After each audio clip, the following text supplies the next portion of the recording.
1 kilo பச்சரிசி, 1 kilo சர்க்கரை, ஒரு நீலக்கரும்பு மற்றும் 3000 ரொக்கம் வழங்கக்கூடிய பொங்கல் பரிசு தொகுப்பை இன்று மாண்புமிகு தமிழ்நாடு முதலமைச்சர் மாண்பு தளபதி அவர்கள் தொடங்கி வைத்திருக்கிறார்கள். மாண்பு முதலமைச்சருடைய ஆணைக்கிணங்க இன்று கரூர் மாவட்டத்தில் 3,33,000 குடும்ப அட்டைகளுக்கு 100,08,00,000 ரூபாய் மதிப்பிலான பொங்கல் பரிசு தொகுப்பு வழங்கக்கூடிய இந்த மகிழ்ச்சியான நிகழ்வு இன்று மாவட்ட ஆட்சியர்களுடைய தலைமையில் கூட்டுறவுத்துறையினுடைய அலுவலர்கள் அதிகாரிகள் ஏற்பாடு செய்யப்பட்டுள்ள இந்த சிறப்பு வாய்ந்த நிகழ்வில் சோமூர் ஊராட்சியில் தொடங்கி வைக்கப்பட்டுள்ளது. ஒட்டுமொத்தமாக தமிழ்நாட்டு மக்கள் வரக்கூடிய பொங்கல் திருவிழாவை மிக சிறப்பாக மகிழ்ச்சியோடு கொண்டாடுவதற்கு மாண்பு முதலமைச்சர் அவர்கள் 3000 ரொக்கம் என்ற ஒரு மகிழ்ச்சிகரமான அறிவிப்பை வெளியிட்டு அதை இன்று மாண்பு முதலமைச்சர் அவர்கள் தொடங்கி வைத்திருக்கின்றார்கள். நாங்கள் இங்கே தொடங்கி வச்சப்போ நீங்கள் பார்த்தீங்க, மக்களுடைய முக வளர்ச்சியில் மிக சந்தோஷமாக மாண்பு முதலமைச்சருடைய பொங்கல் பரிசு தொகுப்பை பொதுமக்கள் பெற்று சென்று கொண்டிருக்கின்றார்கள். ஆகவே இந்த ஆண்டு பொங்கல் என்பது மக்களுக்கான ஒரு எழுச்சிமிகு பொங்கலாக, அவருடைய உற்சாகமான பொங்கலாக அமைகிறது. மாண்பு முதலமைச்சர்கள் தொடங்கி வைத்த இந்த சிறப்பு திட்டத்திற்கு மாண்பு முதலமைச்சர் அவர்களுக்கு எங்களுடைய பகுதி மக்கள் நன்றியை தெரிவித்திருக்கின்றார்கள். எனவே ஒரு சிறப்பான பொங்கலாக இந்த ஆண்டு மகிழ்ச்சியான பொங்கலாக அமைகிறது. 3,33,000 குடும்ப அட்டைகள் கரூர் மாவட்டத்தில் இந்த பொங்கல் பரிசு தொகை பெற இருக்கின்றார்கள். அதனுடைய மதிப்பு 100,08,00,000. ரொக்கம் மட்டுங்களா? மொத்தம் எல்லாம் சேர்த்து அரிசி, கரும்பு எல்லாம் சேர்த்து மொத்தமாக 100,08,00,000 எல்லாம் சேர்த்து பச்சரிசி, சர்க்கரை, ஒரு நீல கரும்பு, கூடுதலாக 3000 எல்லாம் சேர்த்து வேஷ்டி, சேலை எல்லாம் சேர்த்து 100,08,00,000 பெறுவதற்கான அந்த புதிய 2 சாலை விஸ்தரிப்பு. ஏற்கனவே கோயம்பள்ளி, மேலப்பாளையம், அமராவதி ஆற்றின் குறித்து ஒரு உயர்மட்ட பாலம் 15 கோடி ரூபாய் மதிப்பீட்டில் கட்டப்பட்டு இணைப்பு சாலை இல்லாமல் அது பாதியில் நின்று விட்டது. அந்த இணைப்பு சாலைகளை அமைப்பதற்கான மாண்பு முதலமைச்சர்கள் 11 கோடி ரூபாய் நிதிகளை விடுவித்து அதற்கான அரசாணையை வழங்கி இருக்கிறார்கள். அந்த இணைப்பு சாலை அமைப்பதற்கான இடம் எடுப்பதற்கு அறிவிப்புகள் வெளியிடப்பட்டிருக்கின்றன. இந்த இடம் எடுத்து முடித்த பிறகு அந்த இணைப்பு சாலை முழுவதுமாக அமைக்கப்பட்டு மாண்பு முதலமைச்சர்கள் அந்த பாலத்தை பொதுமக்களுடைய பயன்பாட்டிற்கு திறந்து வைக்க இருக்கின்றார்கள். ஏற்கனவே நெரூரையும் திருச்சி மாவட்டம் உன்னியூரையும் இணைக்கக்கூடிய காவிரி ஆற்றின் குறுக்கே உயர்மட்ட பாலம் என்பது நீண்ட ஆண்டுகால கோரிக்கை. முன்னாடி பொறுப்பில் இருந்தவங்கலாம் அவங்க சொல்லி பார்த்தாங்க, நடக்கலை. ஆனால் இப்போ நம்முடைய முதலமைச்சர் மாண்பு தளபதி அவர்கள் இந்த ஆட்சி அமைந்தவுடன், திராவிட மாடல் ஆட்சி அமைந்தவுடன் அந்த பாலம் வேண்டும் என்று கேட்டவுடன் அறிவிப்பு கொடுத்து 101 கோடி ரூபாய் மதிப்பீட்டில் அந்த பாலத்தில் கட்டி முடிக்கப்பட்டு விரைவில் மாண்பு முதலமைச்சருடைய திருக்கரங்களால் திறந்து வைக்க இருக்கிறார்கள்.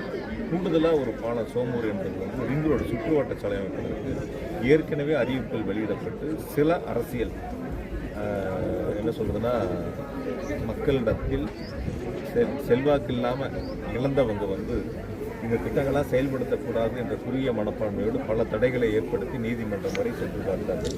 ஆனால் நீதிமன்றம் வரை சென்று வென்று இப்பொழுது அந்த புதிய சுற்றுவட்ட சாலை ரிங் ரோடு அமைப்பதற்கான பணிகளை முதல் கட்டமாக ஈரோடு ரோடு கொட்டக்கடை தொடங்கி சேலம் பைபாஸ் வரை மண்மங்கலம் வரை அமைப்பதற்கு 72 கோடி ரூபாய் நிலம் எடுப்பதற்கு மாண்பு முதலமைச்சர்கள் அரசாணை வெளியிடப்பட்டு நிதிகளை தந்திருக்கின்றார்கள். அதற்கான அறிவிப்புகள் வெளியிடப்பட்டிருக்கின்றன.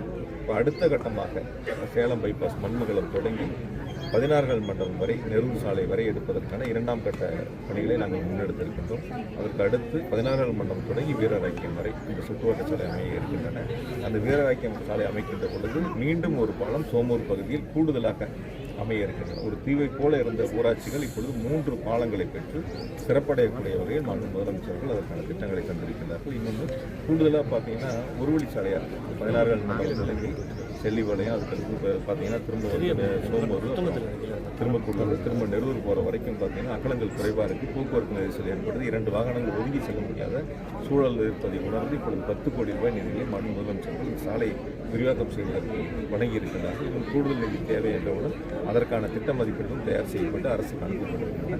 அந்த நிதிகளை விரைவில் மாண்பு முதலமைச்சர்கள் விடுவிக்கிறார்கள். சோமூரில் அமையுள்ள பாலம் அமராவதி ஆற்று குறுக்கில் வருது. 2 இடத்தையும் இருக்கக்கூடிய அந்த ரிங் ரோட்டில் வருது. அமராவதி ஆற்று குறுக்கே அந்த ரிங் ரோட்டில் அமைய இருக்கு.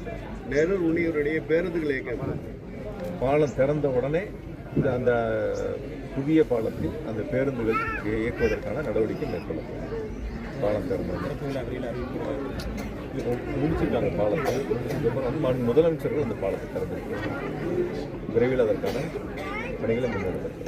அதனால் ஒரு சிறப்பான ஒரு நிகழ்வாக இன்னும் சொல்லணும்னா இந்த 4.5 வருஷத்தில் கரூர் மாவட்டத்தில் நலத்திட்டங்கள் இல்லாமல் கலைஞர் மகளிர் உரிமை தொகை புதுமை பெண் தொகைப்படுத்தும் இந்த நலத்திட்டங்கள் இல்லாமல் அடிப்படை கட்டமைப்பு வசதிகளை மேம்படுத்துவதற்காக சாலை வசதி, சாக்கடை வசதி, தெருவிளக்குகள், புதிய பாலங்கள், இப்படி அடிப்படை கட்டமைப்பு வசதிகளை மேம்படுத்துவதற்காக 4,500 ரூபாய் அளவிற்கு மாநில முதலமைச்சர் நிதியை கொடுத்து பணிகளை நாம் முன்னெடுத்திருக்கிறோம். கிராம சாலைகள் தொடங்கி நீங்கள் எடுத்துக்கிட்டிங்கன்னா கரூர் சட்டமன்ற தொகுதியிலேயே ஊராட்சி ஒன்றியங்களில் 5 கோடி ரூபாய் இருந்தால் முழுவதுமாக அனைத்து தெருக்கள், சாலைகள் முழுவதுமாக தார் சாலை, சிமெண்ட் சாலையாக மாற்றக்கூடிய பணிகள் நிறைவு பெற இருக்கின்றன.